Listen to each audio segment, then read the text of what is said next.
My name is Hannah Blake, and at my own sister's wedding, she asked the staff to move me away from the family table because, in her words, those seats are reserved for people who actually belong here.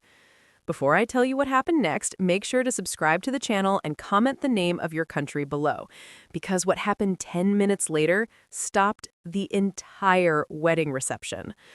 My sister Olivia and I were never close, but today she had taken things to a level I never expected. The ballroom of the Grand Housestead Hotel glittered with crystal chandeliers and gold decorations, every table covered with white roses and champagne glasses, and every guest dressed like they had stepped out of a magazine.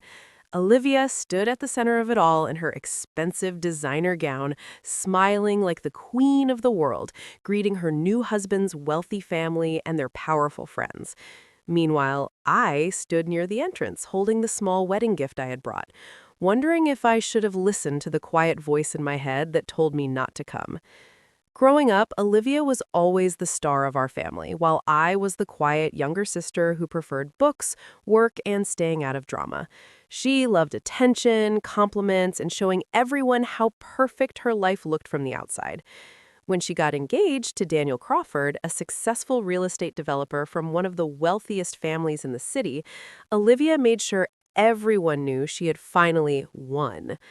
I didn't care about any of that. I had spent the last 5 years building my own career quietly, far away from family gossip, and I was genuinely happy for her.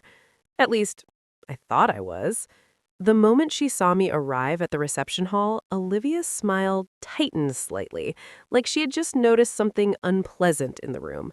She walked over slowly, her heels clicking sharply against the marble floor, while a few of her bridesmaids followed behind her like a small audience waiting for entertainment. "Hannah," she said, loudly enough for nearby guests to hear, looking me up and down like she was inspecting a mistake. "You actually came." I forced a polite smile. "Of course, you're my sister." Olivia laughed softly, the kind of laugh that sounded sweet but felt sharp. "Well, the family table is full, and honestly, Daniel's parents are very particular about appearances." I frowned slightly. Appearances? Before I could say anything else, Olivia turned toward one of the hotel staff members standing nearby. "Excuse me," she said, pointing casually in my direction. "Can you show her where the staff table is? She'll be more comfortable there." For a moment, the air around us went completely still. A few guests turned their heads. Someone let out an awkward chuckle. I felt the heat rise in my face, but Olivia's smile didn't change at all. In fact, she looked almost satisfied, like she had been waiting for this exact moment all day. And as the staff member hesitated awkwardly beside me, I realized something important. Olivia had no idea what kind of mistake she had just made. I followed the staff member, my arms folded over the small wedding gift, as whispers started circling the room.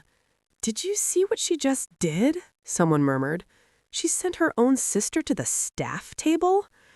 I kept my head high, trying to hide the mix of humiliation and disbelief that was bubbling inside me. Sitting at the staff table, I could see everything.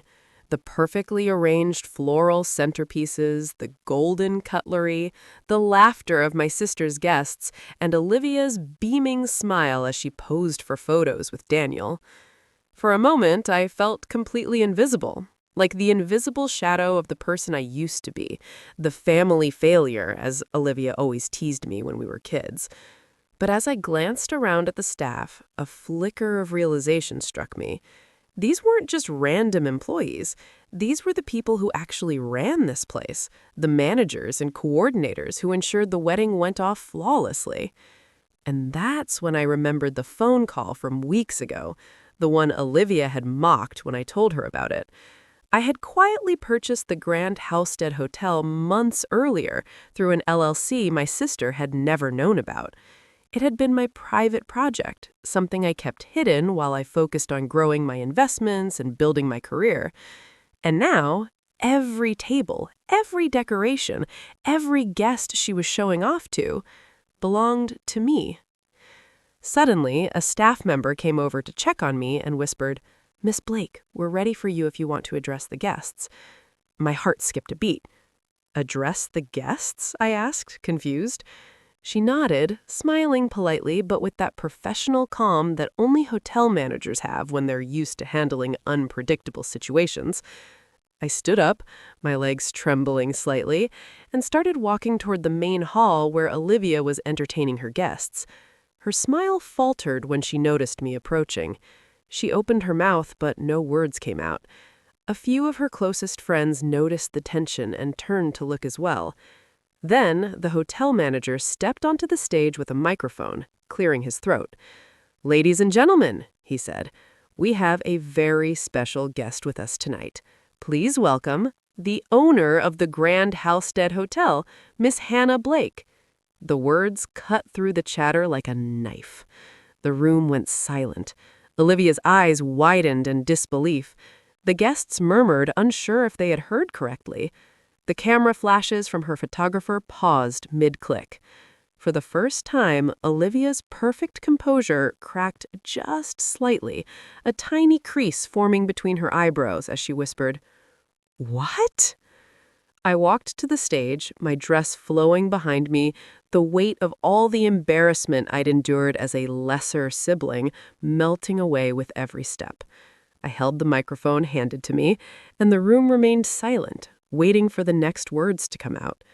My voice was steady, calm, but inside I felt a rush of vindication and satisfaction. "Good evening, everyone," I began. "I hope you're enjoying this beautiful wedding. I just wanted to say thank you for letting me be part of tonight's celebration. It's an honor to host this event at my hotel." The gasps were immediate. Olivia's face turned pale. Guests whispered in shock as realization slowly dawned on them. The person she thought was beneath her owned the very place that was the centerpiece of her showy wedding. And in that moment, every laugh, every sneer she had thrown at me came back in a silent, heavy wave of irony that filled the entire ballroom. The room was completely silent, every guest frozen as they slowly processed what had just been said. Olivia's mouth opened and closed as if she were trying to form words, but nothing came out. Daniel's jaw tightened, and even his parents looked confused, glancing between the bride and me with raised eyebrows. I took a deep breath and continued, my voice steady, calm, but carrying the satisfaction of years of being underestimated. "I know this may come as a surprise to some of you," I said, "but the Grand Halstead Hotel has been under my ownership for the past few months.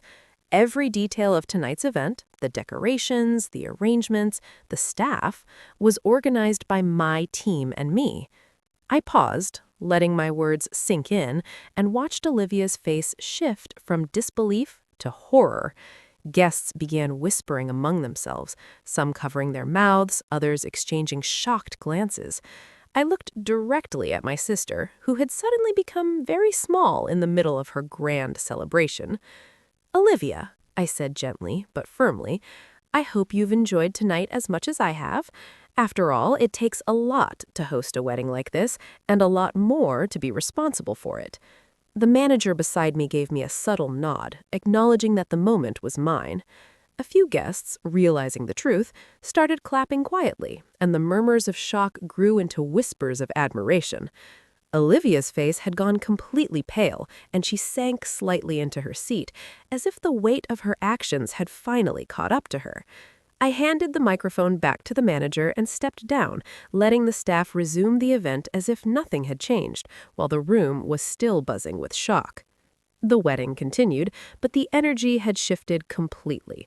My presence was no longer that of an ignored sister. It was the sister who had quietly become the most powerful person in the room, who had turned a moment of public humiliation into a demonstration of undeniable authority and accomplishment.